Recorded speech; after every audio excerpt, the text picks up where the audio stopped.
Let's turn now to House Majority Whip Steve Scalise. Congressman, welcome back to Fox News Sunday. Covered a lot there with Kellyanne Conway. It is day 9 of this shutdown, Congressman.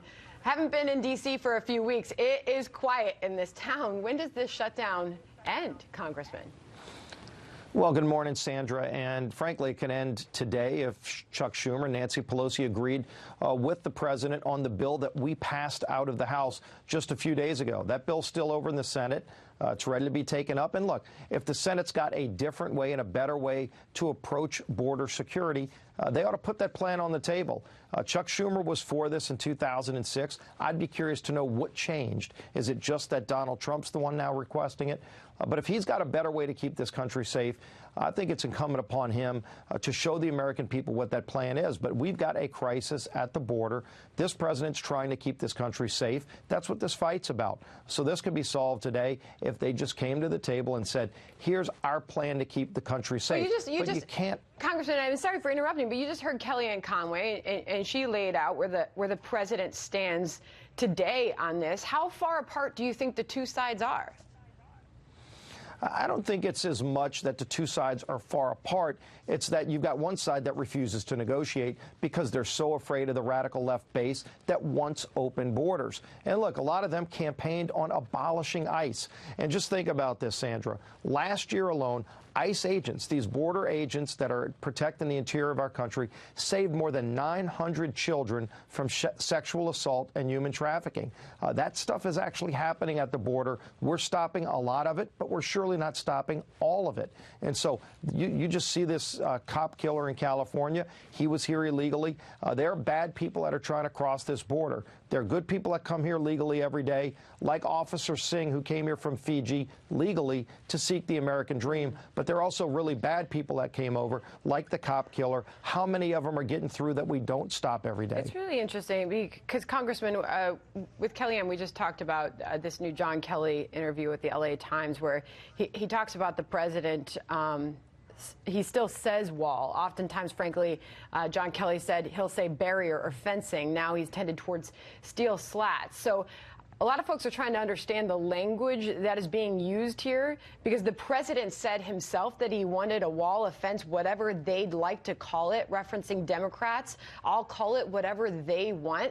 And when asked about that $5 billion figure this past week, he said it's complicated with whether he was willing to come off of that number. So I'm just asking the question, do you think there's more room for negotiation with this president than most people are giving him credit for? There's a lot of different items that relate to border security that we can negotiate about. But let's first recognize this is about securing our border. And the president's been very clear about what he wants to do to keep America safe. And he campaigned on it. He was elected on this. And so, again, if there's a better way that Chuck Schumer can put a plan on the table to keep this country safe, I want to see it. If he's okay, by the way, with those thousands of criminals that we stop every year, how many thousands do we not stop because we don't have a secure border? That's what this fight is about. And is he okay with those people coming across illegally who are criminals? In this caravan, there's over 600 criminals. But I'm just trying to understand from you, Congressman, how much you would support the president caving on some of those initial demands, such as the $5 billion mark. Louis Gohmert of the House Freedom Caucus urging the president to stick to his initial demands, saying he needs to hold the line till hell freezes over. If we did see the president cave on any of his demands, I just wonder how you think that his base and his biggest supporters would respond. Well, Sandra, I don't think it's about caving, and frankly, I don't think it should be about personalities. Let's remove the personality. Again, Chuck Schumer was for a wall before it was Donald Trump asking for the wall. So if he removed the personality from it, let's get to what it's going to take to secure the border. And I'll give you one example, Sandra. In law today, there are prohibitions that stop the president from building the wall in certain areas where, frankly, we have the most porous parts of our border. We need to remove those legal limitations. There's also limitations that stop him from building the wall in certain ways. There are cheaper, more cost-effective ways of building a wall, and the president can't do that today because the law blocks him. How stupid is that? The law actually says if there's a lower cost and more effective way of securing the border, the president's legally prevented from doing that. In our bill we passed, by the way, just a few days ago, we removed those legal limitations so the president can keep this country safe in the best and most cost-effective way possible. All right, finally on this issue, I just want to ask you, we just asked Kellyanne about whether or not the president's directly reached out to Democrats. She said the offer is on the table. We're waiting for Democrats to respond. Would you like to see the president pick up the phone and try to call Nancy Pelosi or Chuck Schumer at this moment? Well, he had that sit-down meeting at the White House where they were adamant that they didn't want to do anything that he wanted to secure the border. So the bottom line is there is an offer on the table in the form of an actual bill that can get to his desk. We passed it out of the House. It's still in the Senate up until January 2nd. That bill is still live and active. Let the Senate go in and start negotiating and actually pass something out of the Senate that secures this border and gives the president the tools he needs to keep America safe. All right, Congressman, well, we're looking at a big week ahead, 4 more days until Democrats take control of the House. What are your priorities for the new Congress, and can you find common ground? Well, Sandra, I'd like to see us continue building on the economic success we've had. Look, hardworking families all across this country are seeing the best economy they've seen in generations.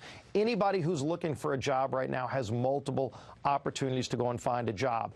That's really positive. I want to see us build on that and allow families to have even more security. Let's focus on also getting our fiscal house in order. We helped rebuild our military working with this president last year, and as Kellyanne just talked about, our troops are about to get an important, well-earned pay raise. Now let's focus on actually getting our budget balanced again, and let's talk about infrastructure. There are a lot of other issues we can work on in the new year, but Democrats have to be willing to work with this president. You've seen a lot of focus on what they're going to do in terms of what the president calls presidential harassment.